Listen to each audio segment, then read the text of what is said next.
Hope you enjoyed that last one if you were in with Megan. That was an absolutely incredible session. And now we've got Vanessa Alzati, who's going to be talking about throw on your sequin jacket and get on that stage. Vanessa actually spoke at this event last year. She's the founder, owner of Anchor Training, and absolutely amazing YouTuber. I actually am subscribed to the Anchor Training YouTube channel, and I do watch those and follow you on LinkedIn. Amazing work. And so I'll go ahead and hide myself from the stage and let you get going. Awesome. Thank you. Good morning, everyone. How are you all doing? Feel free to pop in the chat. This will be a very interactive session. Would love to hear more. Grab any questions that you all might have. And I'm really excited to be talking about this. I've got my sequin jacket on. The funny thing about this cape, I bought it semi like a joke. Well, okay, not really a joke. I just love sequins. I didn't expect for it to become a staple in my wardrobe, but now here we are, and I have a whole presentation all about it.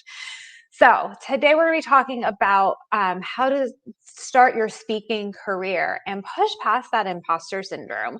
So with that, I do want to take a moment and ask you, how many of you guys can relate to our friend Jennifer here? So she has tons of ideas, thoughts, big aspirations for her career. She watches folks on LinkedIn share their ideas, their thoughts, and gain great exposure and insights. And she wants to speak to build her credibility in the L&D space. She wants to be able to support the community, right? And give back to a community that gave so much to her. She also she sees something that's missing from the field and wants to use speaking to help fill that gap. And frankly, she wants to use it professionally to help gain her work, right? She wants to build her own business and have clients coming to her. How many of y'all can relate to that? I think a lot of us can, right? We see all of these amazing people on LinkedIn and Twitter and all these wonderful platforms, and we want to be able to share our own thoughts, but it gets a little bit scary when we think about putting ourselves out there and having our thoughts maybe criticized, right? Or saying something wrong, and it ends up holding us back. And I want to tell you, friends, you're not alone at all. This is something that everyone deals with. All these thoughts, all these feelings, you're not alone. So really quickly before we go ahead and get started, I do want to introduce myself for my friends here that I might not have met in the past. I'm Vanessa Alzati, the founder and CEO of Anchor Training. We are a custom learning solution agency, and I love to say that my zone of genius is being an expert at fitting 10 pounds of stuff, although I frequently use a different word for the S, in a 5-pound bag, as I think my team, who might all be here, certainly know about me. I got started in instructional design and really in corporate training back in 2009. Right after that lovely economic crash, I went to school. I went to Rutgers University for my bachelor's in communication and political science. Luis and I actually chatted about this at my member showcase. I was going to be a lawyer. And if I was not in instructional design now, I would likely be a lawyer. And then I just decided that was not the path for me, and training and developing curriculum and programs was something that I was doing for volunteer organizations while I was in college and clubs I was a part of, and I wanted to do that as a job. And I ended up at a software company doing software training for pharmaceutical sales reps, and it was that little piece of training and getting into that classroom that really just sparked this career for me. And over the years, I held different roles in different areas of instructional design, but the common theme for me was I was not out there. I was not on social media. I was not on stage. I was nowhere. To be honest, I was working full time And after I left my first job, I started freelancing. And over the years, that scaled very quickly to the point where I was working full-time and freelancing full-time. And I, at one point, got my master's, and it was a 2-year program, and I squeezed it all in a year. So as you can see, I'm an expert at fitting 10 pounds of stuff in a 5-pound bag. And I say all this to say, because I ignored social media because I just couldn't add one more thing on my plate. And it wasn't until 2020, well, 2019, when I decided, like I think we all did in the beginning of 2020, 2020 is going to be my year, right? I'm going to, I really want to see this business grow. I decided this is going to be my thing with this business. I want to have it excel. And I remember meeting Danielle Watkins. She is an instructional designer, and I met her at a tech knowledge conference, and she said that, and this was years before this, and she said, I do a lot of speaking, and that's how I get a lot of my work and a lot of my client work. And I remembered that in 2019, and I said, that's my goal. But I was behind the 8 ball because I was never on social media, and I wasn't really starting to put myself out there. So I had a lot of catching up to do in a year where the entire world shut down. So I wanted to share that background as someone who can tell you, being where I am now and like speaking and doing the YouTube thing, just start. You're never going to be ready. You're always going to find, a reason or an excuse not to start. But there are amazing opportunities, and you're going to meet amazing people throughout your speaking journey. And you don't regret starting. You just regret not starting sooner. So all that to say, I do also love starting my sessions with a fun fact. So my fun fact today, which is very applicable, is my Enneagram is a 3-wing 2. So in the chat, if you want to share your Enneagram, and I'll come back to how that ties into this presentation in a little bit. So also, while you're in the chat, tell me more about your Enneagram. I want to know what stopped you from speaking. Oh, I see I've got some Rutgers, some people near Rutgers. Very nice. Fear. Thank you, Dolores, for sharing. Kaylee, you need to take the Enneagram test. It's addicting. And then there's fun graphics on social media that tell you all about you. And I feel sometimes attacked when I see my Enneagram. I have an accent when I speak English. Thank you for being so honest and sharing. Honestly, body image and fear of judgment of body before brain. Christina, that one's tough. I will share before I got my job in 2009, in November of 2008, I had gastric bypass surgery. I was about 120 pounds heavier than I am now. And sometimes, you obviously don't bypass your brain. So I still remember all of those feelings, and I can definitely relate to you. And so my heart is with you with that. Absolutely. Corey says imposter syndrome, thinking people already know things that I know. Yes, Kristen. Hey, Veronica, talking off topic. Girl, I am the queen of that. I love speaking. I just got imposter syndrome, not being inspired to share something, thinking that people don't want to be there. Thank you so much for sharing all of this. Some other things that I know people have shared with me in the past, and honestly, these are things that I've thought myself. I don't know instructional design theory enough. I've never done insert scale or a type of project here. I don't have enough experience. No one knows me. I have no followers on LinkedIn. I haven't hit 6 figures. They'll throw tomatoes at me. They'll come with that stick, the Grim Reaper stick, and grab me off the stage, throw me off. I could never be just like, insert a name here. My experience is not great enough to get me on stage. I don't have anything new to say. Don't have an ID degree. They'll think I'm a fraud. And this is a big one. And I've said this to myself, who will ever want to hear from little old me? Some other things that people are sharing is I don't have a PhD. Yep. These are all, I want to point out, these are all limiting beliefs. These are all stories that y'all are telling yourselves in your head. And this is just your brain. I want you to know this is your brain. And I mean, like, yes, what's on the slide is your brain. But all of these thoughts and all these things that you're saying is just your brain trying to protect you. So this is my one sciencey part. I'm telling you right now, I'm not even close to being a science person in any way, shape, or form. But I learned about neuroscience through a client, and this really does speak to a lot of what we talk about when we talk about imposter syndrome. So our brain has the prefrontal cortex, or PFC, right? And it's responsible for all of our logical decisions.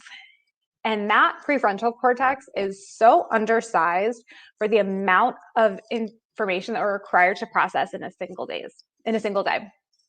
So if we think of ourselves as evolved human beings, basically the amount of this amount of our brain is just too small for all the data that we have to process. So why am I telling you this? So our brain is going to make as many shortcuts as it can because it just can't work that hard every single day. So past experiences, past stories that are told, they all stick with us. Even if you don't realize it, they're all sticking with you day in and day out. And what your brain starts to do is it hardwires every single thing that it can and creates those automatic perceptions. And a lot of these limiting beliefs are those automatic perceptions.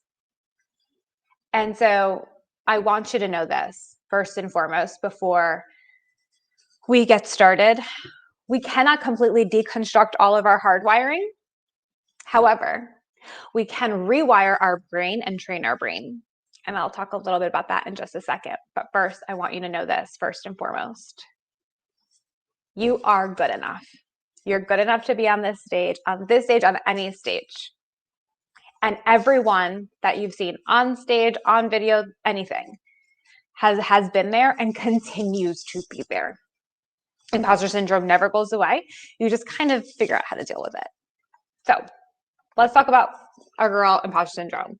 She's interesting. So I want you to share in the chat a time that you maybe felt imposter syndrome. What were you hearing in your head about the situation?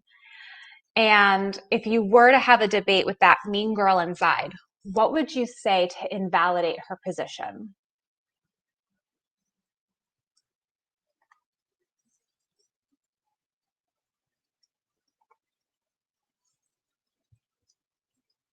So I want you all to be sharing a time where you felt imposter syndrome and what we were saying in your head. You're throwing around buzzwords to show off.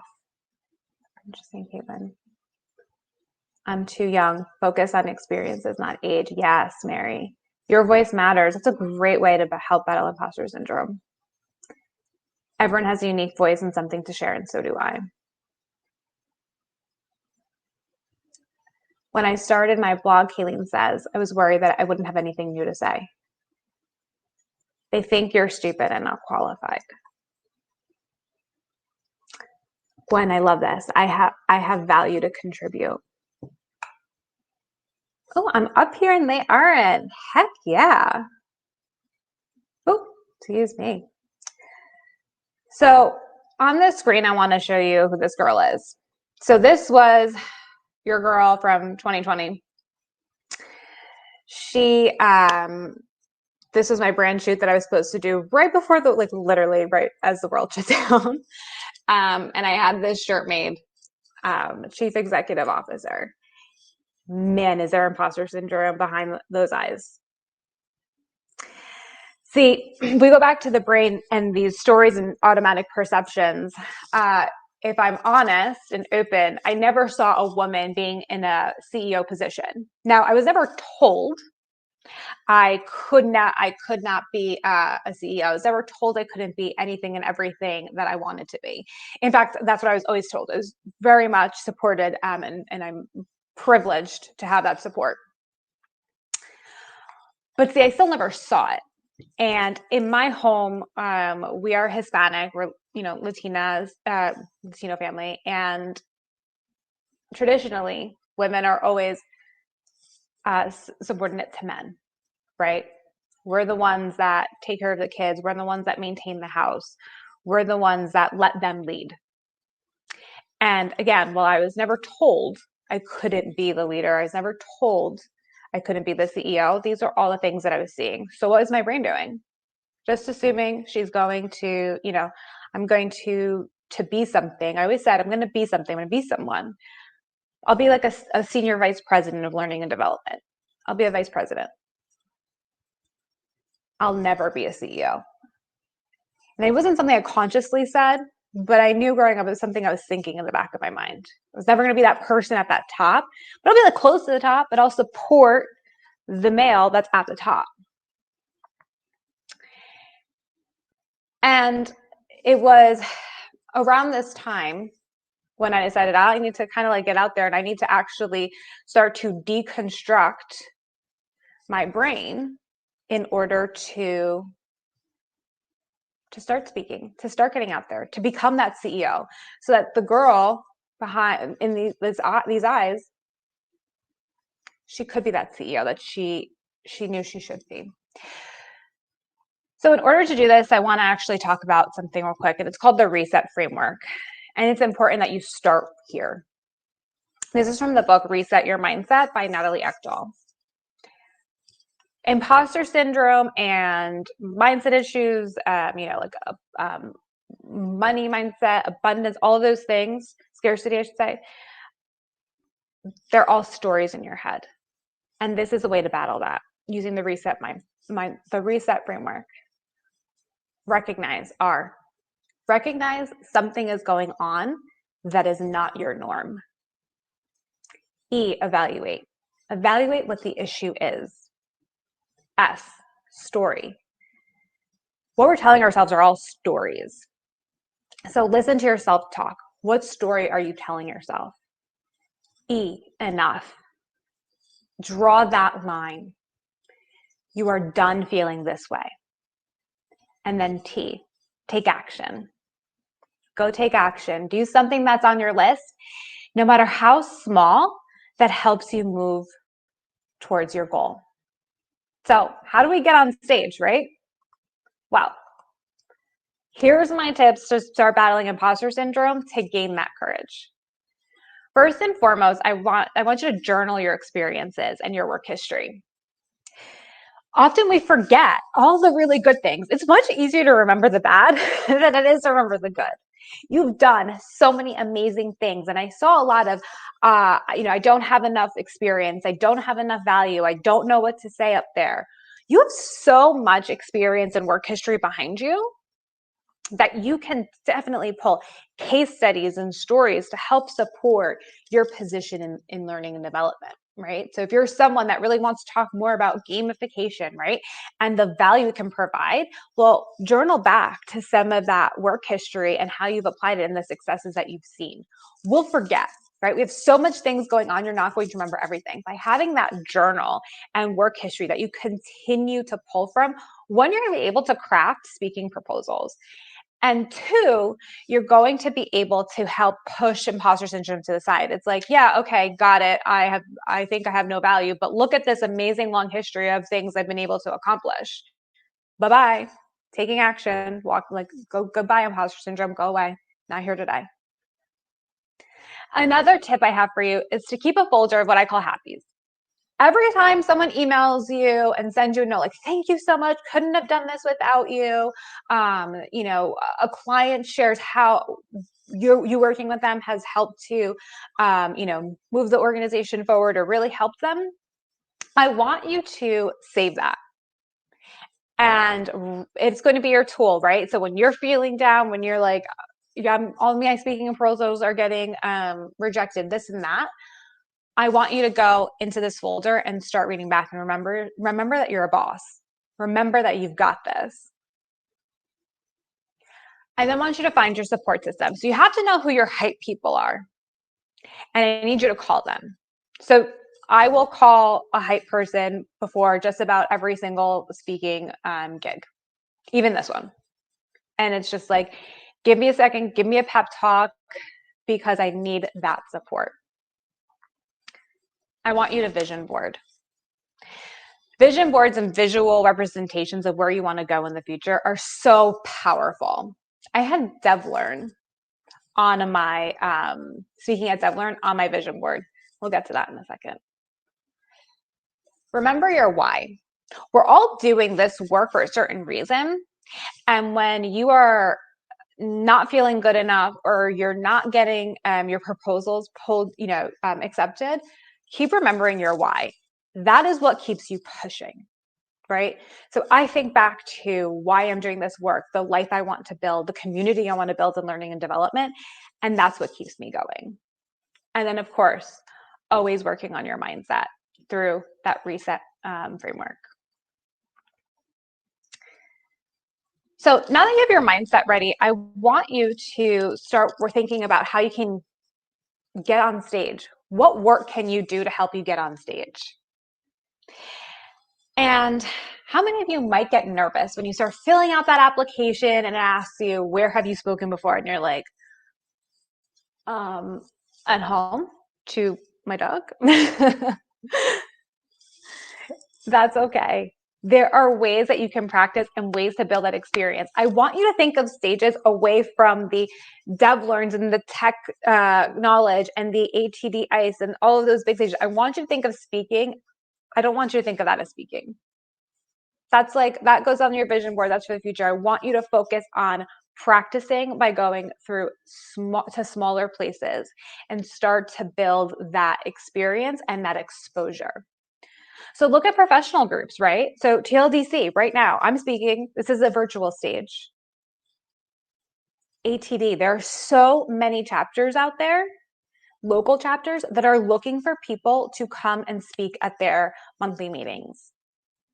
Go on the ATD chapter website. Find the local chapters. Go to their website.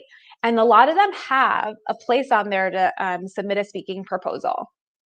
And I'll tell you, more often than not, you'll find that they will pick you, because they're always looking for new things. I'm the president of the Mid-New Jersey chapter. Send me your stuff. Guest podcasting is a really great way to practice being on stage.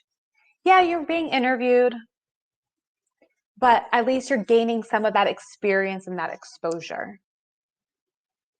Other learning and development groups are a great place for you to gain speaking experience. So there's a Slack group community that I'm part of, where we do a community hour one week, and a couple weeks later, we'll usually do a presentation, right? And so if someone's about to speak somewhere, or they want to just try a new presentation out, they can, connect with the leader, the moderator, and she schedules you on the calendar so you can practice your talk. That's a stage. That's a place you can say that you've spoken. Check out your local Chamber of Commerce.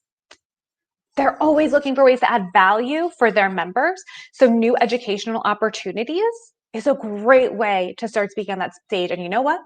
Your ideal client might be in that audience and attend your talk, and you might get a job out of it. You never know. Check out other local organizations. We're learning and development. Schools are always looking for professional development opportunities. I'm sure you can practice a lot of your talks and tailor it slightly for teachers. Also look at SHRM, Society for Human Resources Management. They also have local chapters and could be looking for, and are always looking for new talks, and have, again, just similar to ATD, having that list on that link on their website to submit a speaking proposal.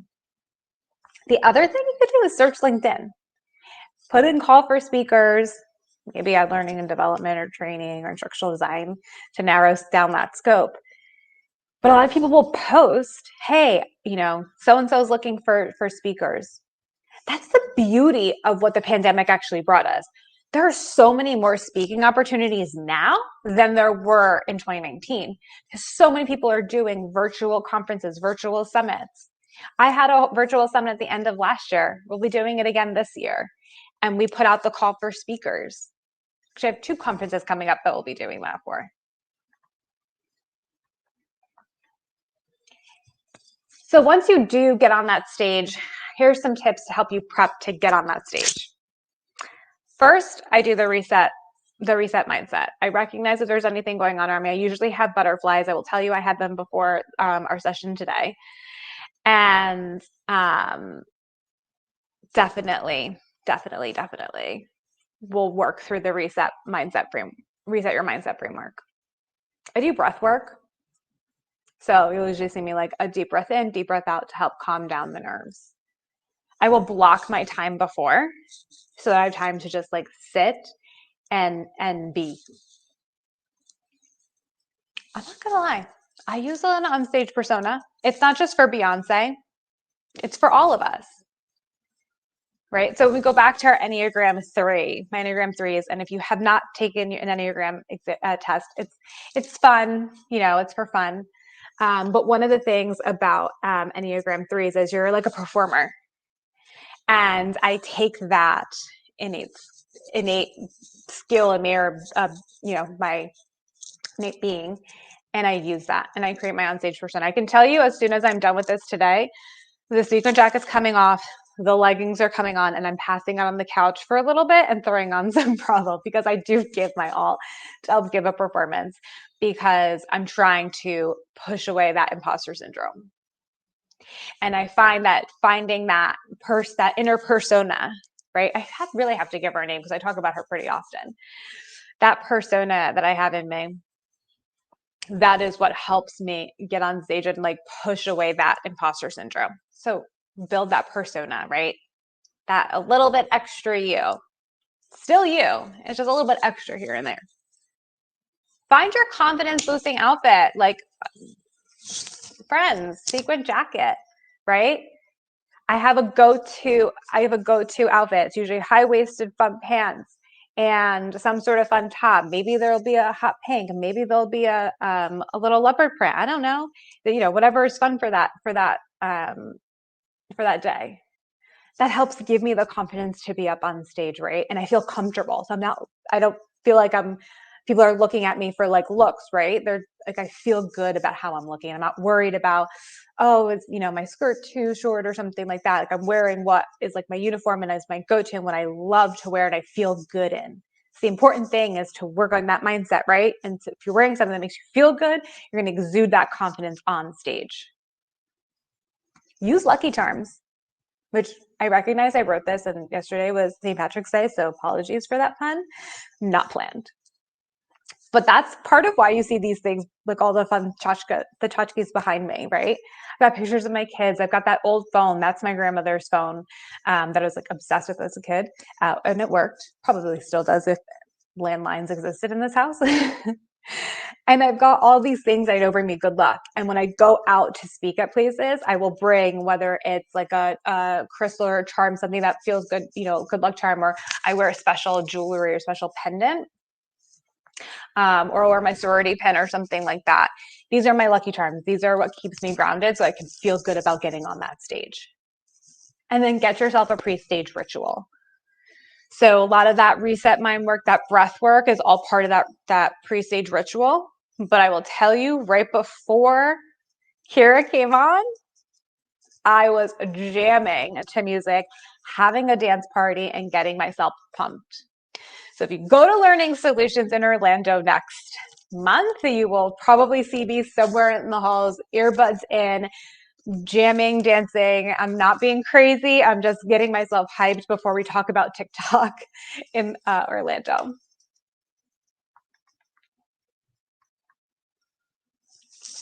Another thing to help you with getting on stage is just building that social presence. And I will tell you, this has helped me tremendously. Whether it's through podcasting or YouTube or your blog, starting to use your voice, it becomes more natural and it just becomes more second nature. Additionally, being able to record and speak on the fly, so helpful when you're speaking. Ooh. And I would be remiss if I did not recommend trying TikTok. Now you might roll your eyes and laugh, but I will tell you, utilizing a platform like Instagram Reels or TikTok, you're being challenged to get your point across in 7 to 30 seconds, maybe a minute. That is hard. So it helps you practice, become more succinct when you're speaking. And honestly, doing some of those like lip syncs where you're acting and things like that, it helps you get out of your mind and gets you more used to like that improv and being able to just be on stage and be who you are and build that persona. You don't have to post them, just try them. These are just exercises to help you practice and get out there and get outside of your head. But also the big thing with TikTok is video is king when it comes to media. So why did I choose video first? So I started in 2019, I said to my VA at the time, okay, I'm gonna start a YouTube channel. So I started in August of 2019. That was because I wanted to start practice speaking. I wanted to get more comfortable being on camera and being out there because like I alluded to earlier, I do have this like I do always have a fear of being judged, and I wanted to just get a lot of that out there. Also, video builds like, know, and trust much quicker than a podcast or a blog does. Podcasts and blogs will get you there, but I will tell you, I'm a big YouTube watcher, and there are people that have been watching on YouTube for years that I just feel like they're my friends. If I ran into them in the street, I feel like I'd know them, right? Because I actually get to see them. I sometimes get to see their day in the life. So if you decide to do, start building your social presence, I want you to consider including video in that. Doesn't mean you have to start a YouTube channel or anything like that. All the platforms are somehow getting on video, right? So there's Instagram reels that you can do. There's just these short videos that you can post on LinkedIn. So maybe instead of doing a post on LinkedIn, like a text post, you film a quick video of yourself talking through your thoughts about writing for instructional design or your thoughts around AR and VR. And the more that you do it, the more it becomes habit, the easier it becomes, which is funny because I do have a blooper reel from my old editor. And I asked him, I said, oh, it's April Fool's is coming up. This is last year. Do you have another one that you can pull for me? And he goes, actually, you don't have as many bloopers as you did before because you're getting really good at it. Only because I record 4 videos a month. So it's just repetitive in practice. So you will get better. And I will say, I do believe a lot of the reasons that I've been able to speak in certain places was because people saw me on YouTube or saw me on social media and saw video clips and things like that. So they could see my presentation style. So will that be the way that you get on stage? Like the only way? No. You still need a great proposal, right? But it will help get you on stage faster. It will help build that like, know, trust with people that are watching. And you never know who's watching your social media, right? You never know who's watching your LinkedIn. And if I could recommend one platform, if you're going to start this, LinkedIn. Just start posting a couple videos on LinkedIn.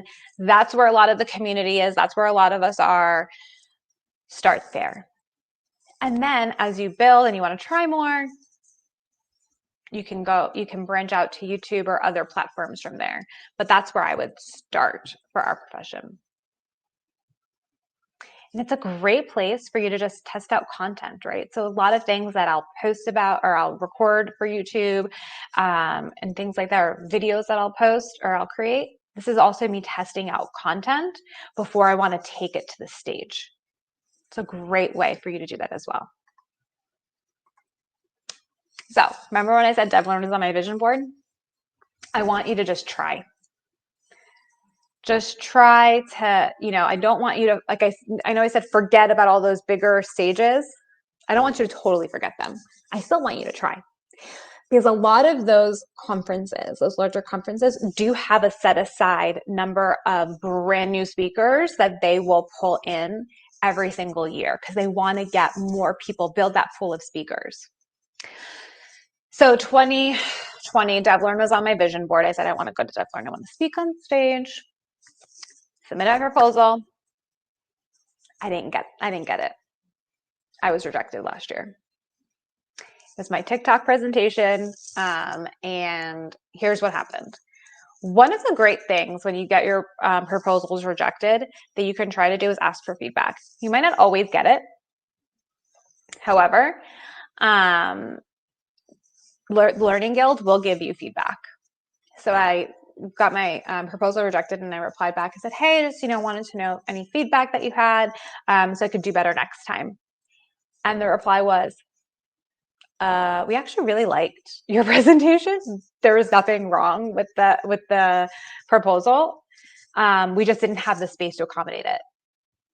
So think of it that way too, right? So your proposals might not be getting submitted, but it just might be because they don't have the space to accommodate it, or there's maybe too many people proposing the similar topic. And so the Learning Guild said to me, well, we don't have space for you at DevLearn, but do you want to do the online conference in September? It's about, visual media. And I said, yeah, absolutely. I will get that practice. Absolutely. And since then, I have tech knowledge and ATD ICE under my belt. They're not stages that I'm going on. They're virtual and they're pre-recorded, but I'm still considering that a win, right? Those are all practice, all like little ways to chip away to finally get on that bigger stage. And then next month, I will finally be live at Learning Solutions. Live and in person, something I've never done. So I'll be hella nervous. And of course, I have another proposal in for this year's DevLearn. So cross your fingers for me. So I say all that to say is my journey into speaking was not like I started submitting proposals and people got me right away. I submitted proposals and I got a lot of rejections. So I worked backwards and I said, okay, I'm going to start speaking at these places to build my network, build my exposure, build my practice, right? So speaking at Chamber of Commerce, ATD conferences, like local chapter conferences, my local chapter. And then I started doing other virtual platforms. I was here last year. And then finally, I got on that larger stage. So please don't discount speaking at these smaller places, these smaller opportunities, these virtual opportunities. I love it. I love it. There's no travel, makes it so much more accessible. I'm able to reach so many more of you. And there's so many more opportunities than just thinking of those like big conferences. And I'm about to pop back over to the chat. So if you have any questions, please pop them in there now. But I want you to think about this. When you finally get on that stage, how do you want to feel? Now I want you to take that feeling and use it as part of your prep, use it as part of your pre-stage ritual. I want to use it as part of your vision board, your mindset work, and your manifestation. It will happen, and you can absolutely and will achieve that feeling. So now, throw on that sequin jacket, friends, and get on your stage. So let me pop over to the chat and see if you have any questions I can answer for you. Joanne says she did a podcast as a project and presented it to my Toastmaster groups. It was a lot of fun. Toastmasters is a really great way to get a lot of great speaking experience and practice. So if you have a local Toastmasters group, I definitely recommend joining that. I did actually utilize this. I do utilize a speaking coach, Jessica Rasdell. And so she and I did an intensive, crafted a few talks at the beginning of last year. And through her academy, also I'm able to practice and do my own pitches. And then there's other people part of the group that watch and provide feedback. So if you can do Toastmasters and things like that, a place where you can practice and get feedback back, that's a great way to start getting that practice in. Oh, Katie does all my pre-stage rituals before teaching. Absolutely. Love it. Love it. Shirley says she struggles with getting her point across on the fly. Let me give you a little recommendation for that, Shirley. Try an improv class. There are a few instructional designers I know that do improv classes, and they've actually done them for the online group that I'm part of. And that is a really great way to help you build that skill and like that mindset that you need in order to be able to get your point across on the fly. And also, again, practicing with TikTok and things like that are very helpful for that, because I will ramble on and on and on myself. Go. Let's see if there's any other questions I have. Awesome. Well, if there's no other questions, I do want to thank you all so much for being here and participating. If you have any questions, please feel free to connect with me on social media, on LinkedIn, or pop them here, and I'll hang around here a little bit longer. Thank you so much. Gosh, Vanessa, thanks so much for doing this one. And it's really interesting to see everybody that that are interested in getting out there and speaking. And I'm actually, as a conference producer, I know that that it is a challenge for a lot of people to really consider and submit and get out there, but it can be a really, really rewarding experience. And I can't wait to start producing conferences again. I'm not sure about this year, but probably next year, just waiting to see how everything pans out. So maybe in the future, Vanessa, we can see you at a TLDC event, a live one. That. All right. Well, if there doesn't look like there's any other questions, I'm going to go ahead and just close out the session. We've got Toddy Noram and Molly X is going to be in the next section, in that next session, talking about mentorship. So yeah, we'll see everybody there. Thanks again, Vanessa. Really appreciate your time.